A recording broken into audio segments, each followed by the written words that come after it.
Estimada audiencia, les habla la doctora Isabel Anduesa desde el Instituto de Investigaciones Farmacéuticas de la Universidad Central de Venezuela. Nos complace compartir este ciclo de ponencias que las hemos llamado Cápsulas Científicas de la Facultad de Farmacia. En ellas, un número calificado de investigadores de diferentes áreas del conocimiento farmacéutico exponen de forma comprimida algunas de sus actividades y logros científicos alcanzados durante la pandemia por COVID-19, esperando que sea de su interés y que al mismo tiempo sirva este canal junto con la revista de esta facultad como medio de divulgación de las actividades que se realizan en nuestra Facultad de Farmacia de la UCB. Hola, muy buenos días, buenas tardes o buenas noches a la hora que tengan a bien escuchar esta grabación. Esto forma parte de unos videos divulgativos del Instituto de Investigaciones Farmacéuticas de la Facultad de Farmacia de la Universidad Central de Venezuela. Yo soy Karina González, graduada del doctorado de Química de Medicamentos que se dicta en la Facultad de Farmacia de la UCB y tengo a bien presentarle parte de mis resultados de mi tesis doctoral y en esta oportunidad voy a enfocarme en lo que corresponde al desarrollo de micronanopartículas poliméricas para liberación controlada de fármacos. Este trabajo lo hice contando con la tutoría de la doctora Gema González del Centro de Ingeniería de Materiales y Nanotecnología del Instituto Venezolano de Investigaciones Científicas, IBIC, y el doctor Marco Sabino del Grupo de Investigación B5IDA de la Universidad Simón Bolívar. El contenido que les voy a presentar el día de hoy, de manera resumida, una introducción a lo que son los sistemas poliméricos, los objetivos que nos planteamos con respecto a esta investigación en particular, la metodología experimental utilizada, enfocada principalmente en micronanopartículas poliméricas, combinando con los resultados obtenidos. Es decir, voy a presentar de manera simultánea metodología y resultados con su respectiva discusión y finalmente las conclusiones que obtuvimos con respecto a esta investigación. Comenzamos hablando que las formas farmacéuticas de liberación bonificada de fármacos, de acuerdo a la USP, son aquellas en las cuales se eligen las características de liberación en el curso de tiempo y o en la localización para lograr objetivos terapéuticos o de conveniencia que no ofrecen las formas farmacéuticas convencionales, a saber, las preparaciones orales, tópicas, parenterales, etc.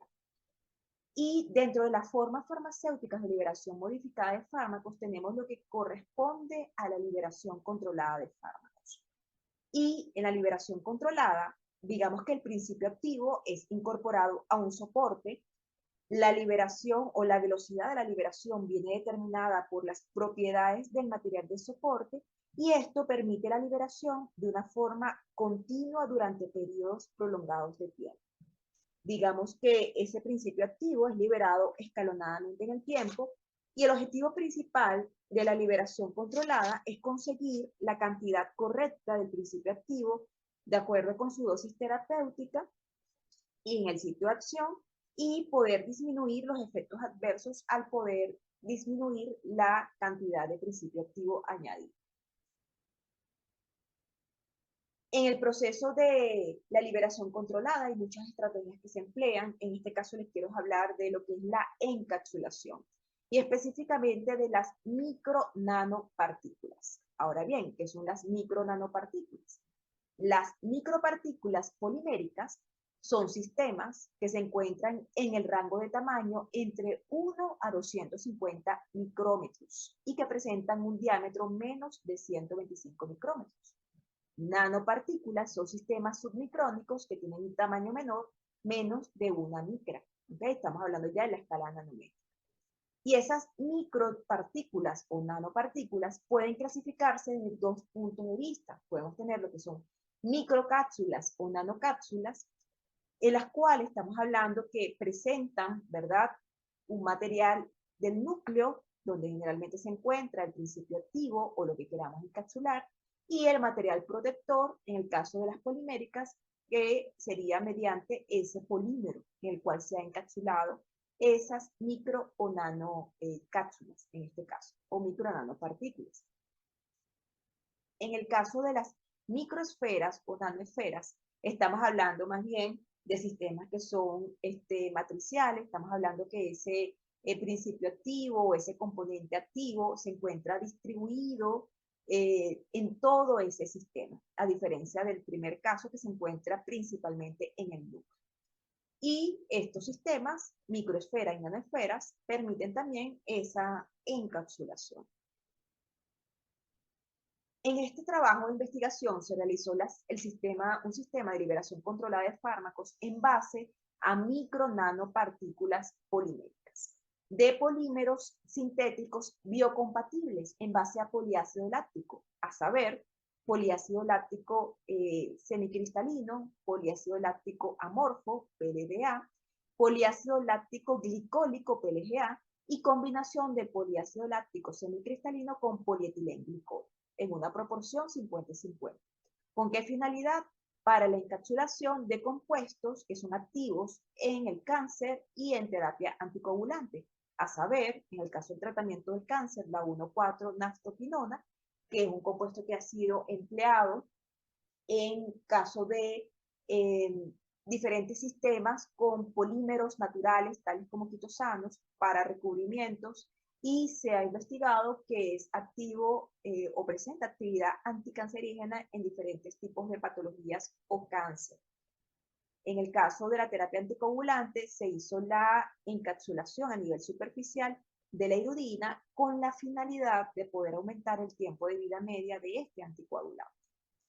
Para ello nos planteamos como objetivo general desarrollar micro-nanopartículas biocompatibles de materiales poliméricos para la liberación controlada de fármacos. Como objetivos específicos nos planteamos preparar micro-nanopartículas poliméricas biocompatibles de poliácido láctico amorfo, poliácido láctico semicristalino, combinación de poliácido láctico semicristalino con polietilenglicol y poliácido láctico glicólico mediante el método de microemulsificación. En segundo lugar, evaluar la citotoxicidad de las micronanopartículas poliméricas de estos polímeros mencionados mediante el ensayo colorimétrico basado en la reducción metabólica del MTS. En tercer lugar, realizar la encapsulación de la iridina en micronanopartículas poliméricas y evaluar el efecto de la liberación de la iridina a través de un ensayo funcional de coagulación, midiendo el tiempo parcial de tromboplastina activada o APPT. En cuarto lugar, realizar la encapsulación de la 1,4-naftoquinona en micronanopartículas poliméricas de uno de los polímeros biocompatibles, determinar la eficiencia de la encapsulación y medir la liberación controlada mediante espectrofotometría ultravioleta. Y, por último, caracterizar físico-químicamente los materiales sintetizados mediante espectroscopía infrarroja, microscopía electrónica de barridos, entre otros. En primer lugar, cuando hablamos de la microencapsulación, se realizó la preparación de micronanopartículas poliméricas biocompatibles de estos polímeros mediante el ensayo de microemulsificación. La microemulsificación consiste en tomar una fase acuosa con un agente estabilizado previamente disuelto, que sería en este caso el PBA como agente estabilizante en una concentración al 0,25%, a la que se le agrega el polímero disuelto en algún solvente orgánico, específicamente cloroformo. ¿Okay? Los polímeros utilizados fueron estos que les mencioné en un inicio. Bajo agitación controlada y mediante el proceso de difusión se logra la emulsificación y formación de las micronanopartículas. En este caso se coloca, digamos que esta mezcla, ¿verdad? Para la preparación por emulsión-difusión en un reactor con aletas, que no es más que un beaker que tiene ciertas aspas. Se coloca, aquí se coloca lo que es el agente estabilizante, el PBA disuelto en agua, y se va colocando, ¿verdad? Mediante una micropipeta, lo que es la solución del polímero disuelto en el cloroformo.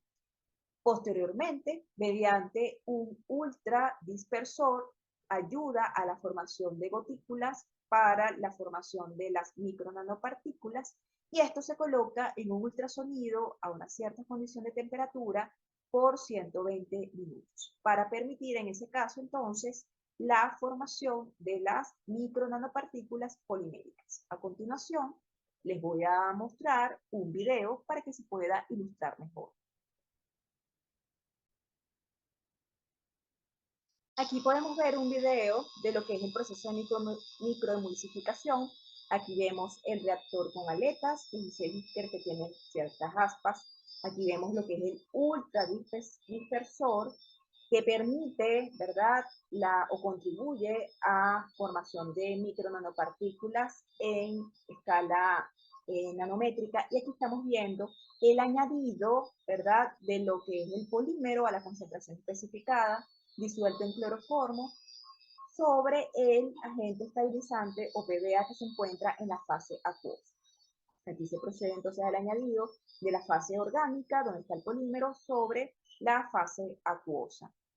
Y digamos que esto se deja allí en agitación continua y todo ese sistema se coloca en un ultrasonido que se deja a una temperatura por 120 minutos, es decir, por 2 horas aproximadamente. Fíjense que este proceso continuo en usar la micropipeta, en poder usar este reactor, el agitador, y bajo estas condiciones nos ha permitido obtener tamaños de partículas poliméricas a escala incluso nanométrica, lo cual para los que trabajamos con polímeros sabemos lo desafiante que puede ser en ese caso. Entonces, bueno, aquí podemos observar a modo general cómo es este proceso para la formación de esas micronanopartículas mediante el proceso de microemulsificación. Entonces, bueno, paramos un momento para acá para continuar con la explicación.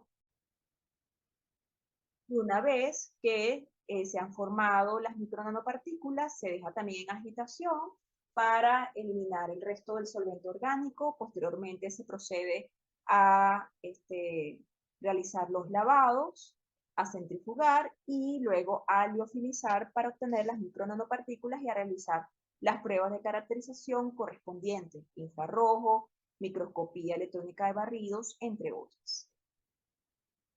Aquí podemos ver lo que es la micrografía o las imágenes obtenidas por microscopía electrónica de barrido de las micronanopartículas obtenidas a partir de estos polímeros. En la figura A podemos observar lo que son de poliácido láctico semicristalino. En la figura B, la combinación de poliácido láctico semicristalino con polietilenglicol. En la figura C, poliácido láctico glicólico. Y en la figura D, poliácido láctico amorfo, con su ampliación y sus correspondientes histogramas de tamaño. En base a los resultados de la microscopía, se obtuvo el siguiente valor promedio de distribución de tamaño de las partículas. En el caso de las micronanopartículas de poliácido láctico semicristalino, 352 nanómetros. En el caso de poliácido láctico semicristalino con polietilenglicol, en una proporción 50-50, 458 nanómetros. En el caso de poliácido láctico glicólico, 475 nanómetros. Y en el caso de poliácido láctico amorfo, 471 nanómetros.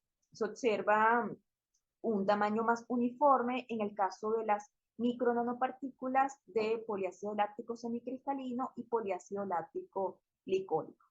Fíjense que en todos los casos se observa una morfología simétrica de partículas esféricas. En el caso del poliácido láctico glicólico, se observa la presencia de cavidades, como lo podemos observar aquí en las imágenes.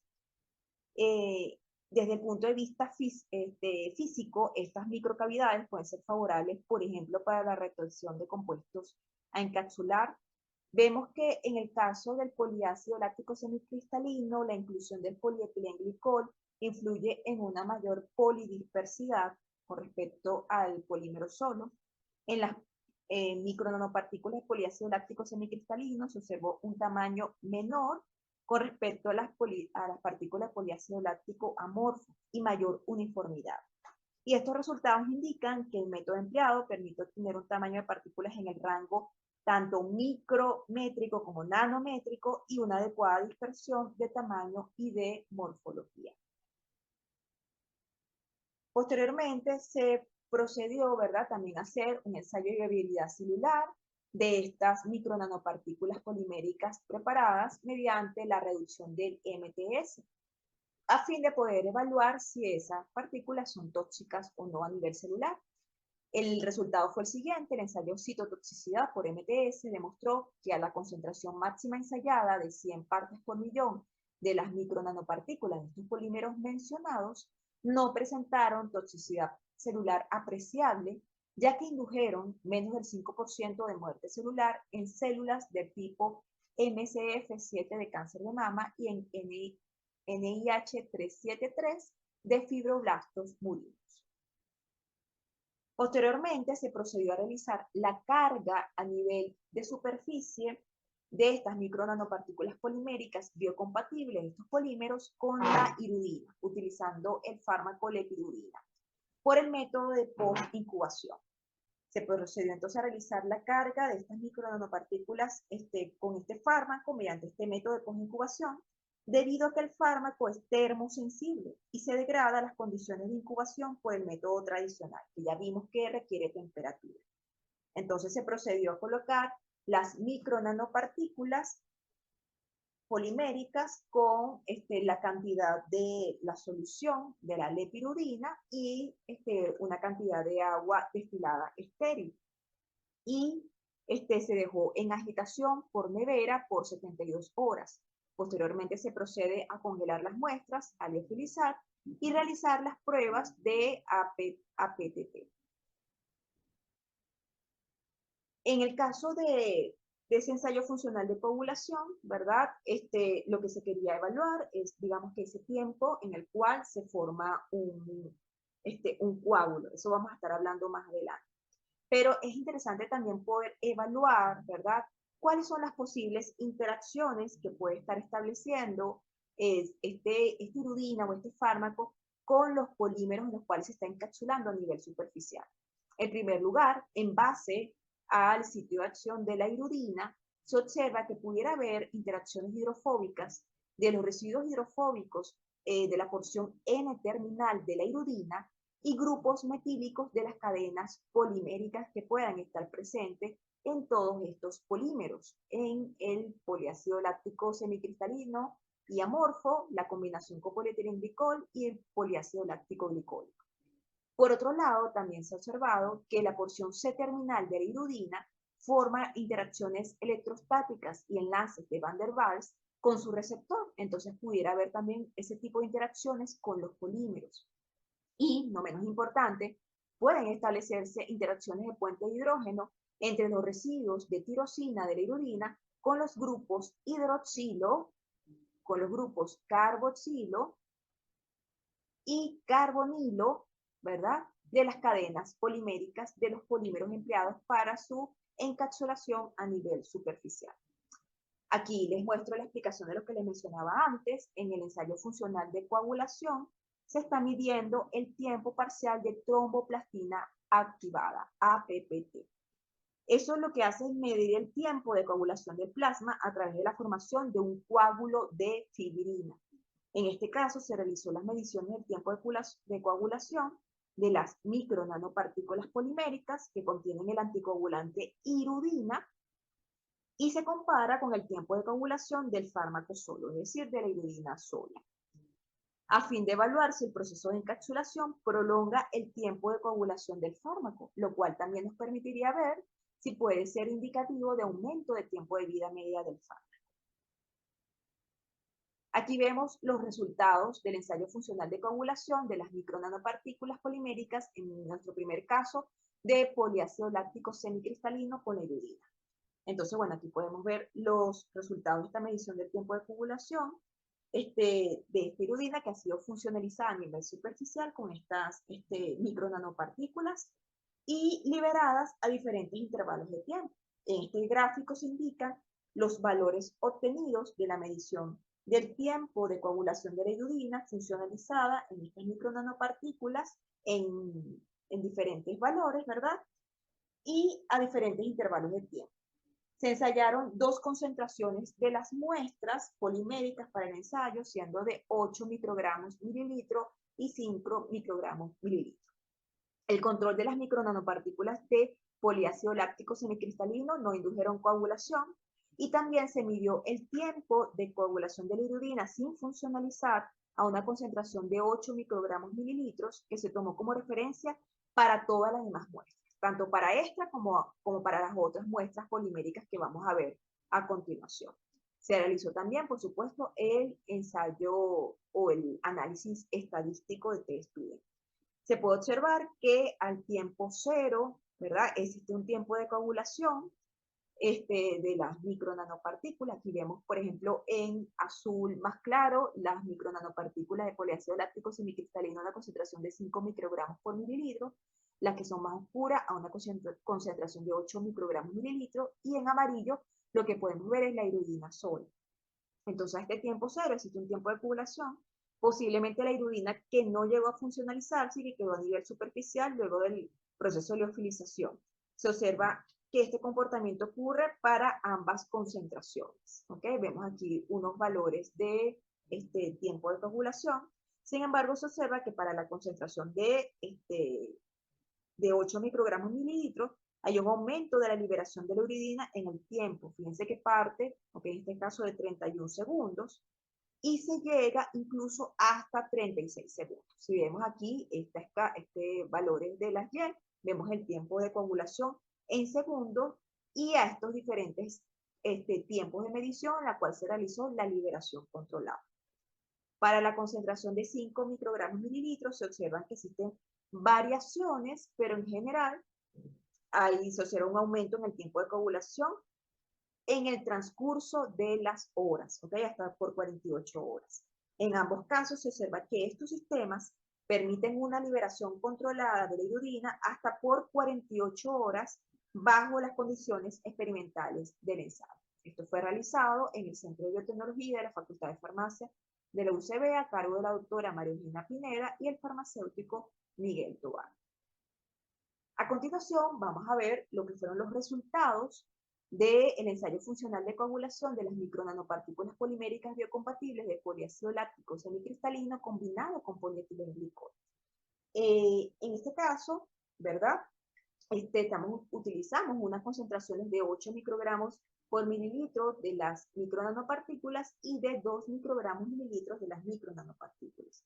Igualmente, el control de las micronanopartículas de estos polímeros no indujeron coagulación y también se midió la iridina sin funcionalizar a esa concentración de 8 microgramos mililitros que se utilizó como referencia.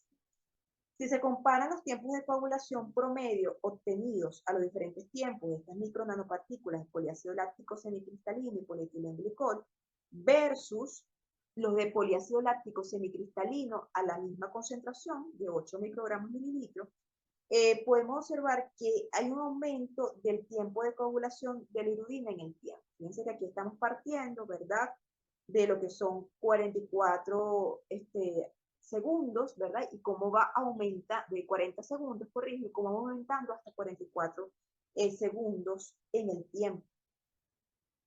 Igualmente ocurre a esta menor concentración. Posiblemente la interacción de la iridina con las cadenas de polietilenglicol, favorece este aumento en el tiempo de coagulación. Fíjense que se ha observado que las micronanopartículas pegiladas, es decir, que contienen polietilenglicol, utilizando copolímeros de poliácido láctico y polietilenglicol, permiten mejorar las propiedades del sistema y aumenta el tiempo de vida media del fármaco, por lo que estos resultados son congruentes con los reportados en la literatura. Igualmente, aquí se realizó también el análisis estadístico, ¿verdad?, a una concentración de P menos de 0.01 con respecto a PLGA polietilenglicol y un valor de P menor de 0.5 con respecto a poliácido láctico semicristalino y polietilenglicol a una concentración de 8 microgramos por mililitro. Y en la siguiente lámina podemos observar los valores obtenidos del ensayo funcional de coagulación de las micronanopartículas poliméricas de poliácido láctico glicólico con la iridina. En este gráfico, ¿verdad?, podemos observar que igualmente se ensayaron dos concentraciones, en este caso 5 microgramos mililitro y 1 microgramo mililitro. Nuevamente se realizó el control del polímero solo, sin encapsular y no indujo coagulación, y también de la irudina sola.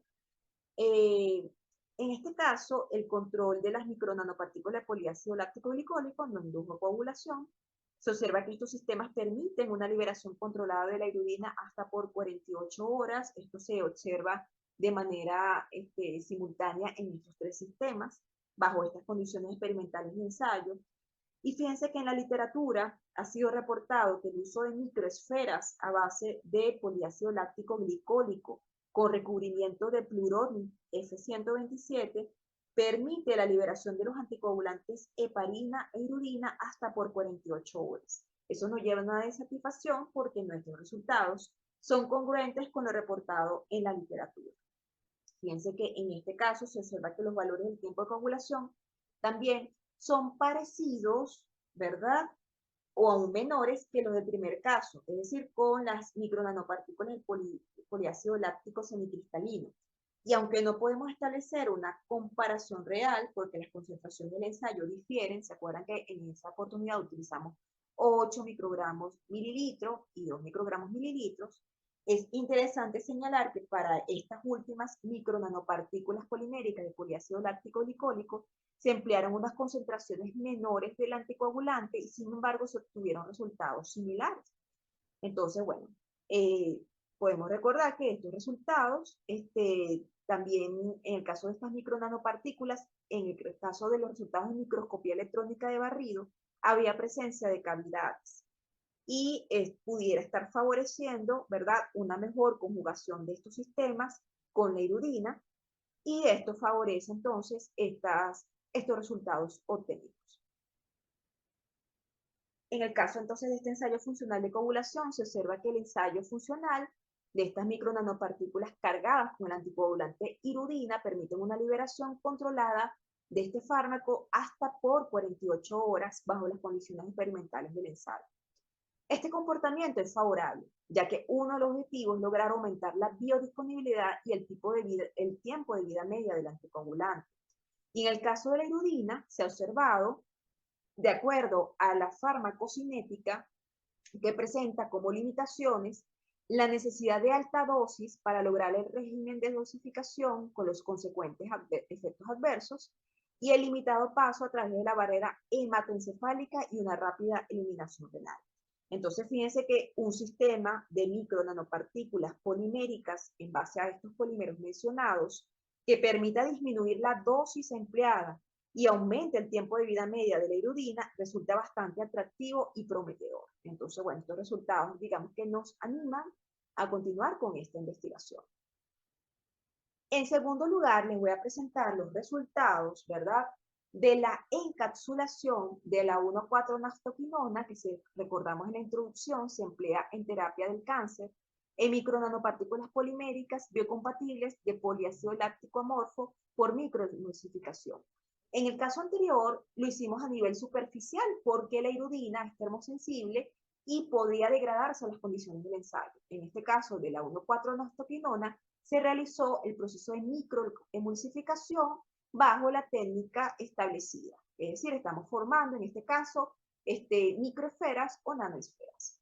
Para ello se empleó, ¿verdad?, una solución del compuesto activo, 1,4-nastoquinona, y 3 mililitros de solución del polímero a esta concentración. Cuando se realiza la mezcla, ¿verdad?, se obtienen 5 mililitros de la solución del polímero con la nastoquinona y a una proporción de 167 microgramos de nastoquinona por cada miligramo del polímero.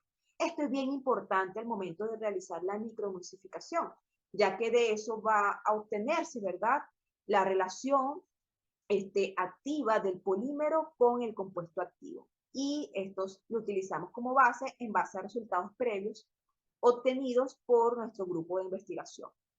Entonces, bueno, se realizó el mismo procedimiento de microemulsificación, tal como fue descrito en el video anterior. La única diferencia es que en este caso ya directamente estamos colocando, ¿verdad?, la solución del polímero, ¿verdad?,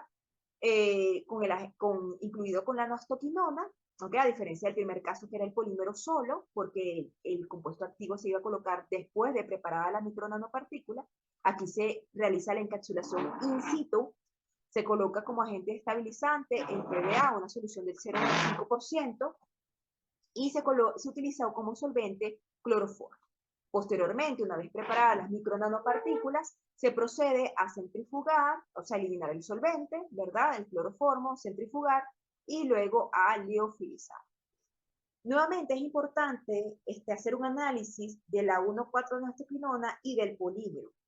Y en este caso se observa que pudieran presentarse interacciones de puente de hidrógeno entre el grupo hidroxilo del polímero y el grupo carboxilo, en este caso el grupo carboxilo del polímero, ¿ok?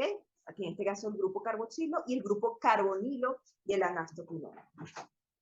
Y también podemos observar, en base a la estructura de la 1,4-nastoquinona, que dice que es una estructura aromática y plana, pudiera formarse un bolsillo hidrofóbico al momento de la formación de las micronanopartículas, lo cual sería favorable para dejar espacios disponibles y que promuevan posteriormente una rápida difusión al momento de la degradación.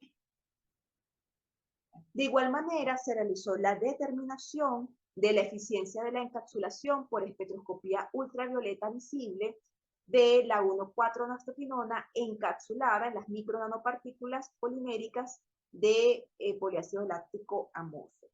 Y se observa que se obtuvo un valor obtenido del 98,3%. En base a la literatura, los métodos de nanoprecipitación y emulsión-difusión y capa por capa dan los mejores resultados para la encapsulación y son de alrededor de un 80% o más. En este caso se observa que se obtuvo un buen porcentaje de encapsulación, incluso más de lo esperado en base a la literatura. Y aquí en esta figura podemos observar las imágenes obtenidas de microscopía electrónica de barrido de estas partículas obtenidas.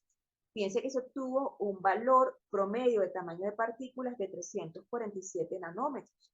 Se observa también una morfología simétrica de partículas esféricas y un tamaño de partículas en el rango micro y nanométrico, con adecuada dispersión de tamaño y morfología, lo cual es favorable a los fines de la liberación controlada.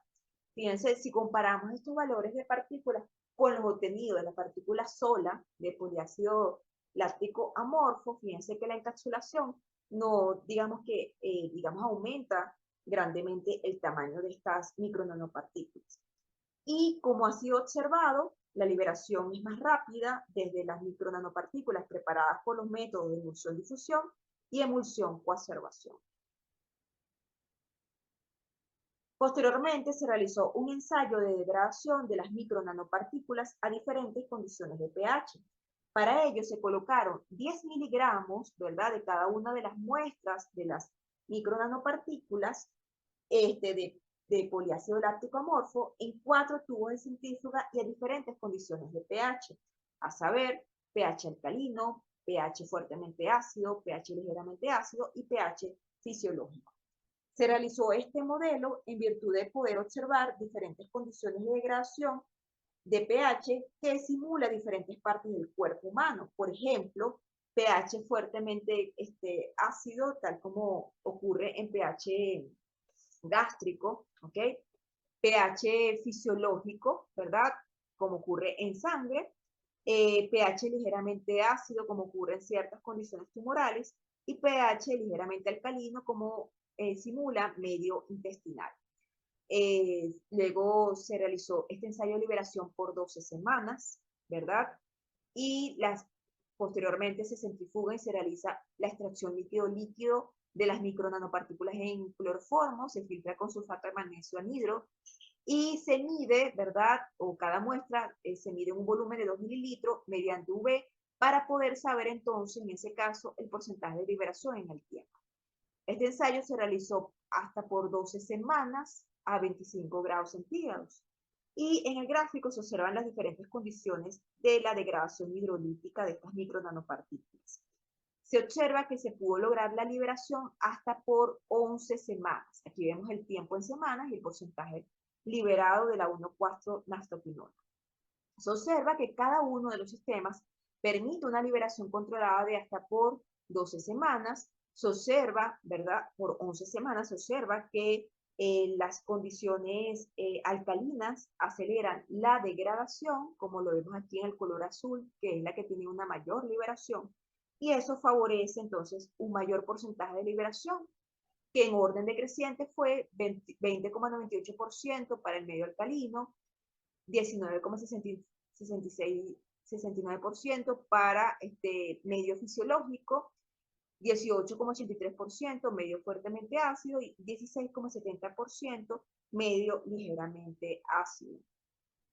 Aquí podemos observar, mediante el mecanismo propuesto para la degradación, que se trata de una sustitución nucleofílica acílica en 2 pasos, adición-eliminación, cómo entonces el medio de degradación básico promueve o acelera esas condiciones de degradación, y es porque se realiza en un menor número de pasos, por ejemplo, comparándolo con el medio de degradación por hidrólisis ácida, ¿ok? Y eso es lo que nos permite entender y explicar por qué las condiciones alcalinas aceleran el proceso de degradación hidrolítica. Como resultado, este tipo de sistemas puede ser investigado como primera opción para ser empleado en aplicaciones biológicas tales como condiciones tumorales y que prive un pH ligeramente alcalino, como es el caso del medio intestinal. Sin embargo, como recordamos, en los otros medios se obtuvieron resultados favorables de tener en consideración si se desea dar una aplicación sistémica o probar en otro medio. Conclusiones. El método de microemulsificación empleado para la preparación de las micronanopartículas de estos polímeros mencionados permitió obtener una morfología simétrica de partículas esféricas con valores promedios de distribución de tamaño de partículas entre 300 y 475 nanómetros. La evaluación de la citotoxicidad de las micronanopartículas poliméricas mediante el ensayo de MTS demostró que estas micronanopartículas no presentaron toxicidad celular apreciable en las células a la máxima concentración ensayada, siendo de 100 partes por millón. La evaluación de la liberación de la irudina en esas micronanopartículas de los polímeros mencionados a través del ensayo funcional de coagulación evidenció que estos sistemas permiten una liberación controlada de la irudina hasta por 48 horas. El ensayo de degradación de la 1,4-nastaquinona en micronanopartículas de PDLA evidenció que las condiciones alcalinas aceleran la degradación y favorecen la liberación. Adicionalmente, permite una liberación controlada en el tiempo de hasta por 11 semanas bajo las condiciones experimentales del ensayo. Y fíjense que como aporte interesante, ¿verdad?, de esta parte de la investigación, el desarrollo de estos sistemas poliméricos basados en micronanopartículas mostraron ser un diseño prometedor empleado en una amplia variedad de aplicaciones médicas y que ofrecen un amplio abanico en el desarrollo racional de fármacos. Parte de estos resultados han sido presentados en congresos nacionales e internacionales y se encuentran en fase de evaluación de papers que han sido enviados para su posterior publicación. Y con esto cerramos parte de los resultados de mi tesis doctoral, agradeciendo al Instituto de Investigaciones Farmacéuticas por la oportunidad de poder presentar estos resultados de la investigación.